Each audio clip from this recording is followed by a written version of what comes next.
আপনাদের মধ্যেও সেই প্রতিবাদকে লালনকারী দূষণকারী ব্যক্তিরাও আছেন। একসাথে এনিয়ে বিনিয়ে প্রতিবাদকে জায়েজ করার জন্য যত কথা বলছেন, আমরা আপনাদেরকে কিন্তু চিনি, জনগণও চিনে।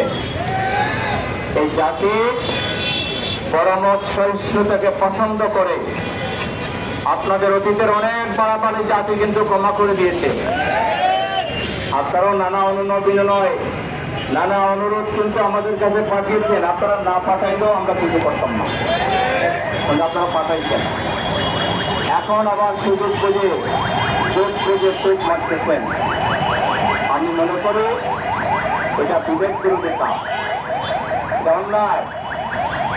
এত বড় অন্যায়ের ঘটনা ঘটার পরে, হত্যাকাণ্ডের পরে ওটা জাতির বিরুদ্ধে এত বড় রাষ্ট্রযন্ত্রের পক্ষ থেকে, তৎকালীন নেতৃত্বের পক্ষ থেকে এত অন্যায় করার পরে আপনারা তাদের পক্ষে কথা বলেন, লজ্জা লাগে না?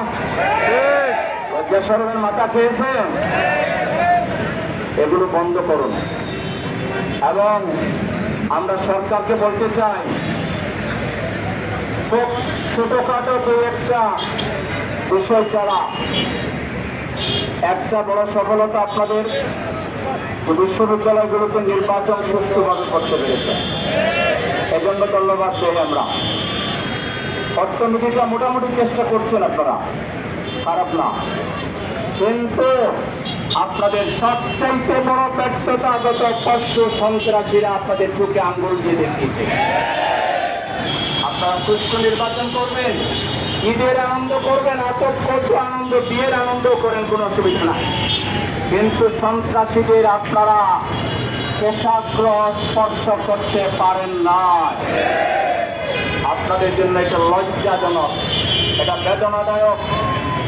এটা শুধু হাদির উপরে হামলা হয়নি, এটা জুলাই বিপ্লবের উপরে আঘাত আনা হয়েছে।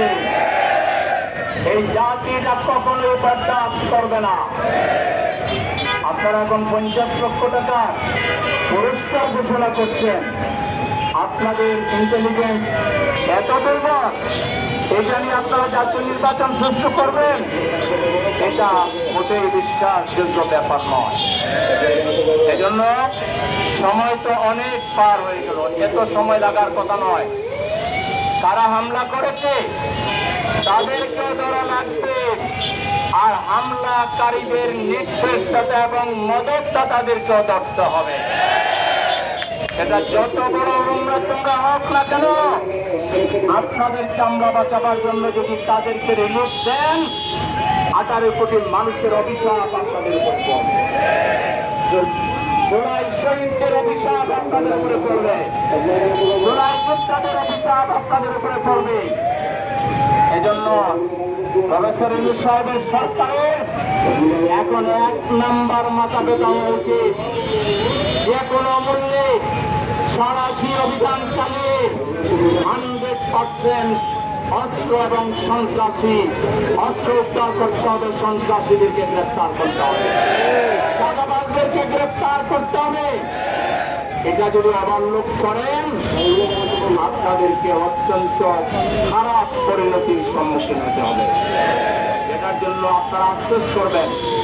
খারাপ পরিণতি বলতে আমি এটা বোঝাচ্ছি, চরম জিল্লতি, অপমান, অপদস্থতা এবং ব্যর্থতা নিয়ে আপনাদেরকে বিদায় নিতে হবে। সেজন্য আমরা সন্ত্রাসীদেরকে বলতে চাই এবং তাদের গডফাদারদেরকে বলতে চাই,